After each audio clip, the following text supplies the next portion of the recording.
I got this article that popped up. It was a BBC article. And I didn't read the BBC regularly. I would look at it from time to time. But I remember this particular time, I saw this article, and it was, the title of the article was In Hiding from Witch Doctors. And on the article, after having read the article, there was a little link on a video, and I clicked on it. And the video showed hidden camera footage of Vicky Ntetema, which was the BBC bureau chief, interviewing a witch doctor secretly, or covertly. And he admitting on hidden camera that he could obtain the body parts of a person with albinism for a price. And I thought to myself, I've got to read more. And so I kept reading more. And I thought, I've got to get a hold of this woman. I can remember as clear as if it was yesterday. It's almost like one of those Kodak moments you'll never forget. The next day, after you'd met with Vicky over the phone, after you'd read this article, you came to me and you told me all about this. And there was a sense of urgency. There was a sense of, I have to do something about this. And it didn't take all that much longer, and we were planning our first exploratory trip to Tanzania, just to meet Vicky and to meet the people with albinism and just find out what's going on here. And it's a memorable trip. You had gone there with the hopes of finding some kind of charity or an NGO or government agency that was already active and involved in doing something for these people, and we came back with nothing.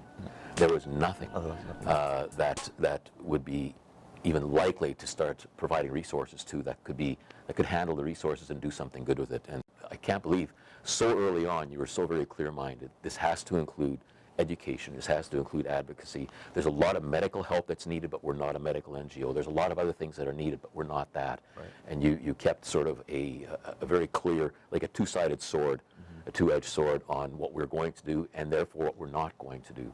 I knew this, that the only hope out of poverty in a developing country is education. Yeah. Because if they don't have any education, they will perpetuate the myth that they are, quote, stupid albinos that can't produce anything. So I just knew these kids had to go to school.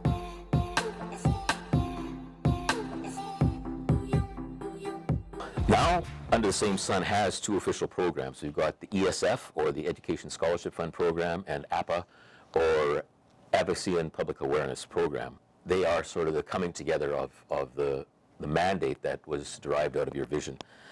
And so in our first trip in October of 2008, none of this existed. We registered in 2009, our offices opened, and yet Under the Same Sun's ESF program really only began as a formal program in 2010. And at that point it was really in its embryonic stages. We were hoping that people of all ages and all ranges of vocation and educational interest would be accommodated, from the elderly all the way down to the kindergarten kids. But early on in the process, between 2008 and 2010, there were so many killings and so many children being displaced from their homes and villages and families into the government residential schools. They were living in appalling conditions. And as we visited those schools, we finally realized we've got to take as many of these kids out of here as possible. You know, I think it was certainly an act of compassion that drove us there. Because yeah, for sure. As we went to those schools and saw the conditions those kids were in, my immediate response was we have to do something. The government seemed to be doing very little, if anything, to make a difference, except dumping more kids in these schools away from their families. If you take a step back behind ESF, why do we have ESF? It's because ESF really, to a large degree, is another form of advocacy. The reason we educate a child is not because inherently it's good to educate, which it is, but we're trying to create ambassadors for change. So we're trying to create people who will shift and change society by who they are. And so my vision was that our graduates would be an example of what a person with albinism could be and could do. Right. And it would shift the way society looks at people with albinism. 3 years later, 2013 was a huge year for ESF. We had our first graduation of over 40 adults with albinism, either completing grade 12, community college, universities, bachelor's and master's degrees. And we throw this big graduation/gala for them. The business gala that we had, for me, is a visible culmination of everything we're trying to do. Now we're at 2013 and we're handing out these certificates for these students. Well, think of the contrast from 2008, our first trip, to that gala. Yeah. Staggering. Yeah, I mean, we looked at kids who were in this, trapped in this government school, afraid to even laugh or smile. When people look at UTSS and they want to understand what we're doing and why we're doing it, that's the dream. Right. That's what you're buying into. Then in July of 2013, we have a summer camp because we have so many children. No parents visiting them. During summer holidays, they have to stay in the residences because there's no families to go home to. What are they going to do? So your pastor, Brad Sumner, comes up with this amazing dream of throwing a summer camp. We wanted to get this idea of giving these kids with albinism who were in our ESF program, who were abandoned and had nothing to do on holidays. All the other kids went home. The kids with pigment went home, but our kids were just sitting by themselves in their dorms doing nothing, with no social or psychological or any kind of support. And so he said, let's do a summer camp. That was his idea.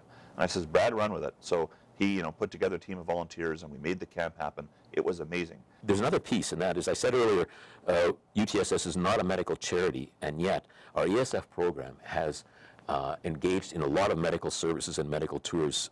This all comes together because if the child is not healthy, be it his skin or his general health, or he can't see the blackboard, he won't succeed in school. Yeah. And if he doesn't succeed in school, he won't succeed in life. And so for me, this is a holistic picture. We can't offer the ESF without making sure our kids are well taken care of. In May of 2011, Dr. Rebecca Kammer, low vision specialist, starts her first low vision clinic in Dar es Salaam and then in some of the ESF schools. Since then, she's made multiple trips offering low vision services. Becky phones me and says, I saw an article on TV about your work, and how do I get involved? I'm a low vision optometrist. And so she brought a team, as you say, of people with her, other optometrists, other students in optometry. My single biggest challenge going to school, all the way from elementary school through to my master's degree, was low vision. If you can't see the blackboard, how do you succeed in school? If you can't read the books, how do you succeed in school? If you can't read the examination paper, how do you write the exam? I mean, pretty basic stuff. So the kids are outfitted with monoculars and magnifiers and glasses if they need them. A program is put in place to train the teachers where the kids are to sit, how the lighting conditions should be. So I'm thinking, now we're giving these kids the tools they need.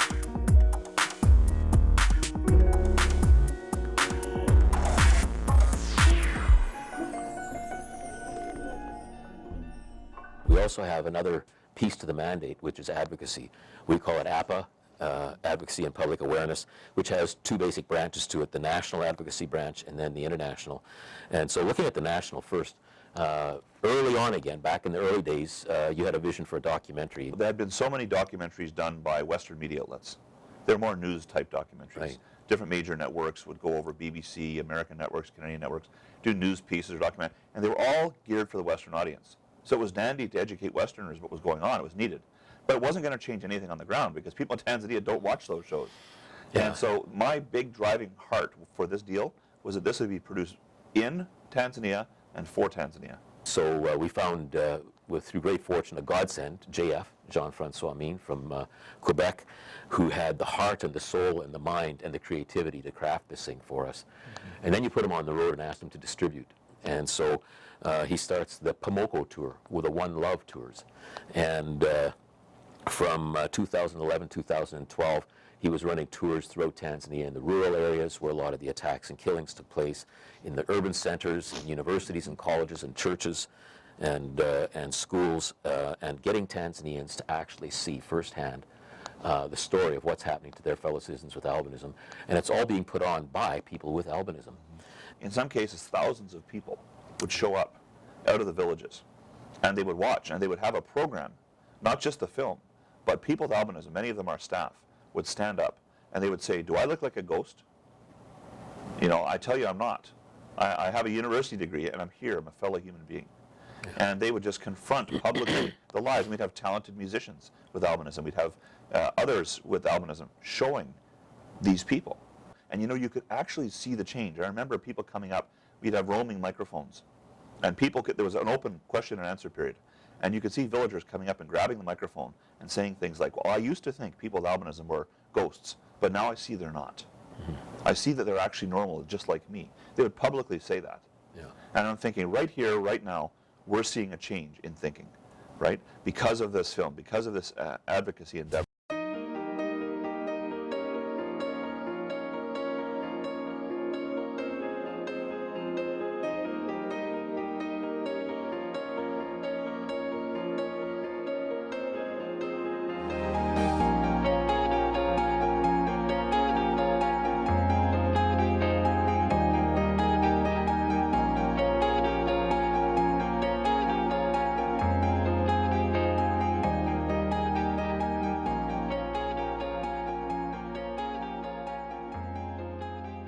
Well, the monument is really a culmination, if you will, or a representation of what we've done in 5 years. We built this memorial to send a message to society.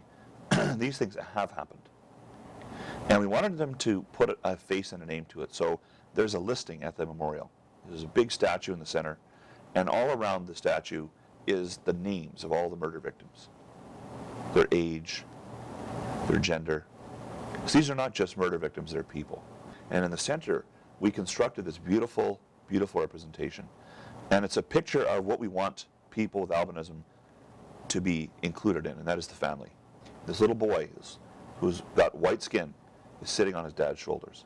Very important in that culture because most of the time dads reject the children with albinism, and the mothers are left as single mothers raising the children by themselves. So now dad is physically embracing this child, sitting on his shoulders. And mom has got a hat, and she's trying to put the hat over his head because she's been educated that he needs to have protection from the sun for him to have a long life. Right. Because over 80% will die by the age of 40. So that's a snapshot of our national advocacy, but we have a lot of international advocacy that I think has taken us by surprise. Well, for me, the UN story is another one of those amazing stories because that had a history to it as well. I was desperately trying to flag this to the UN and to get them to see that these crimes were happening against people with albinism. The UN mechanism seemed to know nothing about it at the time. And eventually, I kept pushing and pushing and pushing, and we got a meeting in Geneva about a year or so after that. And there was lots of interest. We briefed the UN staff. They were all, happy to hear this. Not happy about the news, but glad they knew about it. Briefed them. There seemed to be interest, and then that faded 8 or 9 months later. Nothing from the UN for a couple of years. And we went at it again. And this latest run has been the longest and most consistent run we've had with the UN. And this one, as you say, Don, has been nothing but amazing. There's a core group of people now who care about this, who have expanded, and it's become a buzz. And now when IK and I and Paul on occasion walk through the halls of Geneva, everyone knows who we are. That's those people who under the same sun. That's those people with albinism. And physically having 2 or 3 people with albinism parading through the halls of the United Nations, in and of itself is a statement. Like, we will not be ignored and we will not go away. We go into the chambers with our authorized badges, with our official UN status, and we directly appeal to ambassadors. We badger them in the cafeteria, we badger them in the Human Rights Council, and we make noise, and we make noise, and we make more noise. And now there's a very comprehensive study going on by the Advisory Committee of the UN. And they're working closely with us and getting resources and information from us. And they're realizing the magnitude of the problem. And the latest resolution is very interesting because it's internationally significant. International Albinism Awareness Day. Because the first resolution on the rights of persons with albinism was passed in Geneva at the Human Rights Council on June 13th of 2013, we decided that June the 13th would be the best day to declare International Albinism Awareness Day.